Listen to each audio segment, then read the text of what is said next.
Hai teman-teman semua, apa kabar? Ketemu lagi sama aku Kati di channel YouTube aku. Buat kalian yang baru gabung, selamat datang. Gimana nih kabar kalian? Semoga kalian keadaannya pada baik-baik aja ya, pada sehat.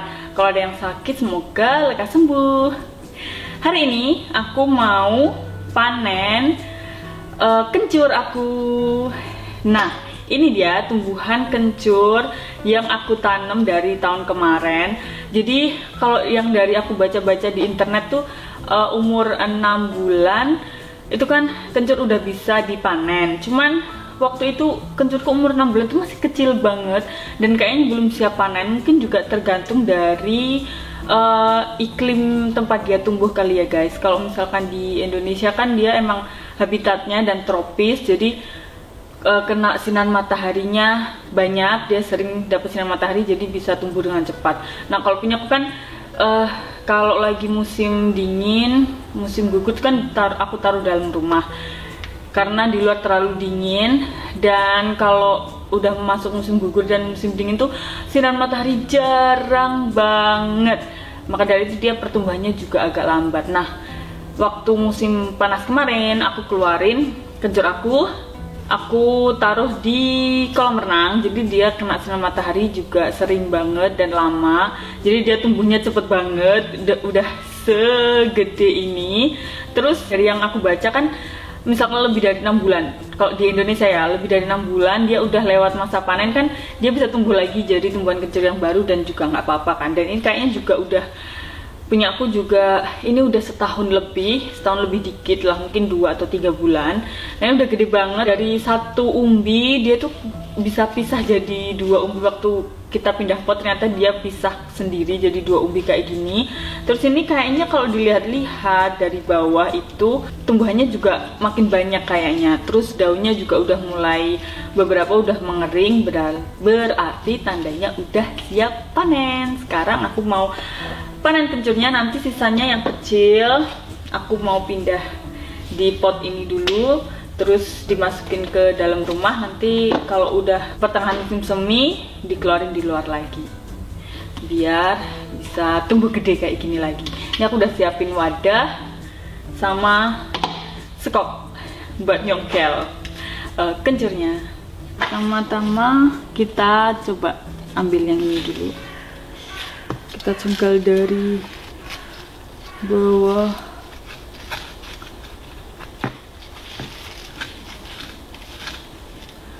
Semoga nggak ada yang busuk kencurnya dan menghasilkan.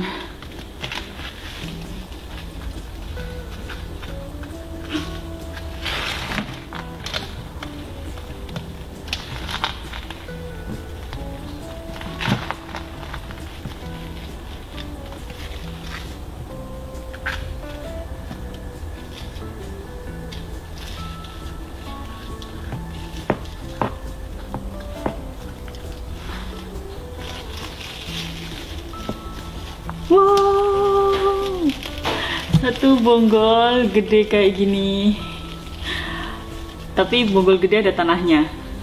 Ternyata guys, ini tuh udah pisah juga dia kayak gini. Kita congkel dulu juga yang satunya ini.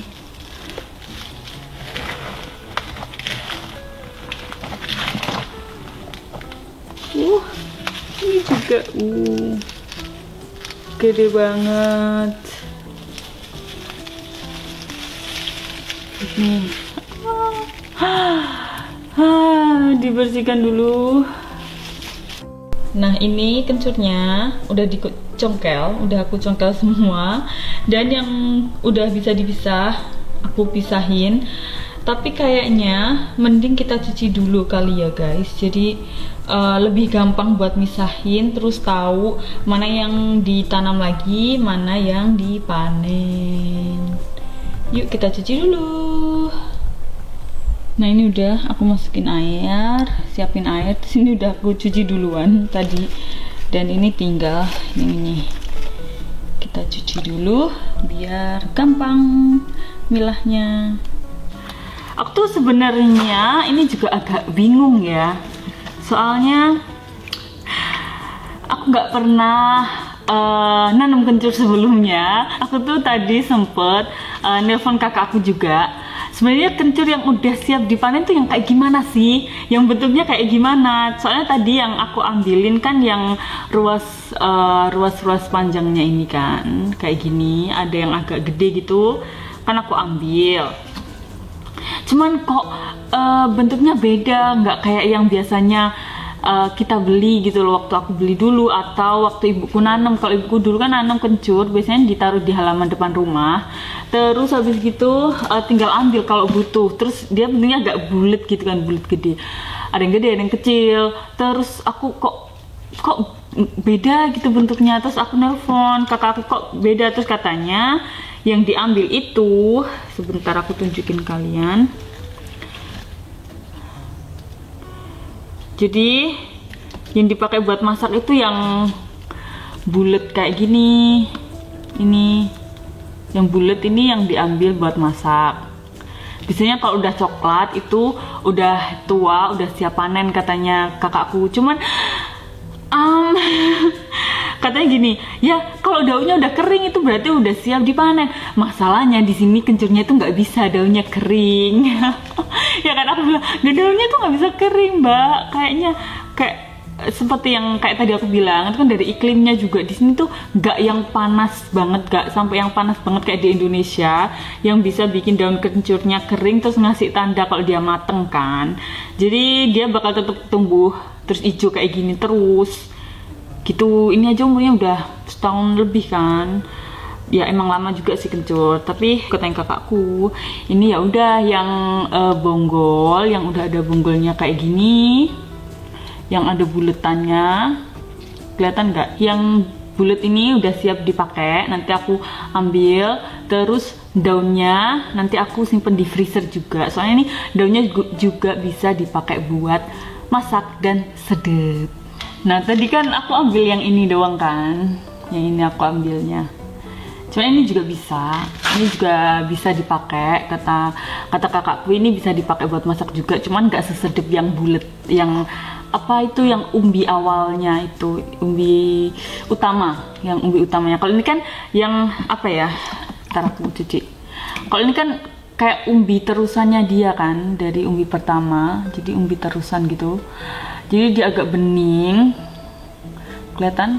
Nah, jadi dia agak bening kayak gini, bisa dipakai masak tapi nggak sesedep yang umbi bulatnya. Jadi sekarang kita ambil yang ini, tetap aku pakai juga. Terus kita ambil yang bulat-bulat ini.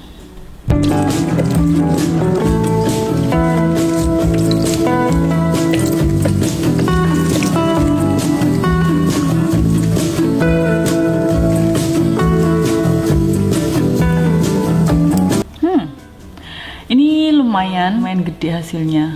Kan katanya mbakku tadi harus warnanya kalau udah coklat udah bisa dipanen. Tapi ya apa daya guys, di sini nggak bisa sampai kering dan coklat kayak di Indonesia. Jadi ini bisa nanti buat aku masak. Jadi ini dipanen.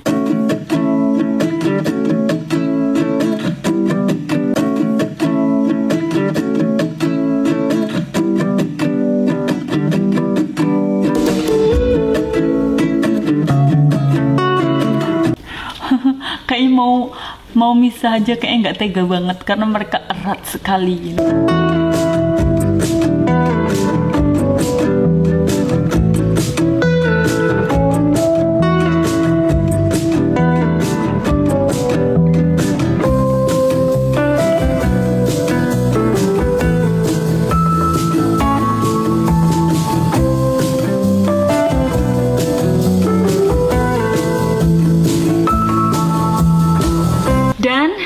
Sekarang udah bersih semua. Jatuh, berjatuhan. Terus sudah aku putuskan mana yang mau dipanen. Aku pakai buat persediaan tahun ini dan sampai 1 tahun ke depan, atau mungkin 1,5 sampai 2 tahun ke depan. Kan nggak tiap hari masak pakai kencur juga kan. Jadi ini yang aku tanam. Lumayan banyak sih yang aku tanam lagi. Jadi kayak 1, 2, 3, 4, 5, 6, 7, 8, 9, 10, 11 nggak tahu aku tanam di mana nanti potnya. Soalnya masih banyak banget sih yang kecil-kecil kayak gini, yang nggak ada kecil-kecil nggak ada umbinya kayak gini. Jadi kan ini baiknya ditanam lagi kan. Dan akhirnya aku nemu yang warnanya coklat kayak gini nih, yang katanya kakakku harusnya kencur itu yang siap dipanen tuh yang warnanya coklat buahnya, maksudnya umbinya ya. Tapi terus dia bilang lagi, mungkin karena apa ya, selain iklimnya beda, tanahnya juga beda kali ya, jadi dia pertumbuhannya juga berbeda dari kencur yang ditanam di Indonesia ya kan. Jadi katanya kakakku kayak gini nih oke lah, apa udah ada umbi buletnya ya kan. Jadi kata dia oke lah, bisa. Dan dia juga lihat yang akarnya ini, yang akar gedenya yang ke bawah ini, di bawah umbi. Terus dia bilang gini, kalau yang ini katanya itu bisa jadi kencur, bisa juga nggak jadi gitu. Tapi yang pasti yang paling penting yang dipakai itu ya yang warna coklat ini, sama yang buletan kayak gini, yang nempel langsung sama daunnya kayak gini. Ini juga ada sedikit bagian coklatnya. Jadi ya gitu, mungkin karena selain iklim, tanah juga beda, dan tanaman kan juga sifat pertumbuhannya juga bisa berbeda, tergantung dia di mana tumbuhnya, bagaimana iklim, keadaan sekitarnya gitu. Kayaknya sih gitu ya guys ya. Aku juga bukan ahli tanaman. Ini juga pertama kali aku nanam kencur, dan nanamnya di sini. Soalnya kalau di Indonesia kan gampang belinya. Teman-teman mungkin di antara kalian ada juga yang tinggal di Jerman atau negara 4 musim lainnya yang nanam kencur juga. Please share juga dong tipsnya ke aku, gimana kalian menanam dan ngerawat kencur kalian. Bisa tulis di kolom komentar. Dan buat teman-teman Indonesia juga yang mungkin mau kasih tips ke aku juga, silahkan. Kolom komenku terbuka lebar buat kalian yang mau ngajarin aku berbagi tips cara ngerawat dan nanam kencur. Ini udah bagus belum sih guys? Jadi lumayan. Ini yang bakal aku simpen di freezer. Ya beginilah guys nasib seorang Indonesia yang tinggal di Jerman dan gak bisa beli kencur. Soalnya di Asia Supermarket gak ada kencur. Jadi beruntung banget aku masih punya kencur dulu, punya kencur beberapa. Jadi aku tanam dan lumayan lah, walaupun gak sebagus kencur kualitas Indonesia. Jadi karena gak bisa beli, ya tanam sendiri. Hitung-hitung juga belajar juga. Nah teman-teman, makasih banyak buat kalian yang udah nonton video aku dari awal sampai akhir, kehebohan aku panen kencur untuk pertama kalinya beserta kebingunganku. Ya heboh ya bingung, aduh, karena emang baru pertama kali. Dan kalau kalian suka sama videonya, jangan lupa klik like dan subscribe serta share ke seluruh sosial media kalian. Jaga kesehatan ya guys, kita ketemu di video selanjutnya. Bye.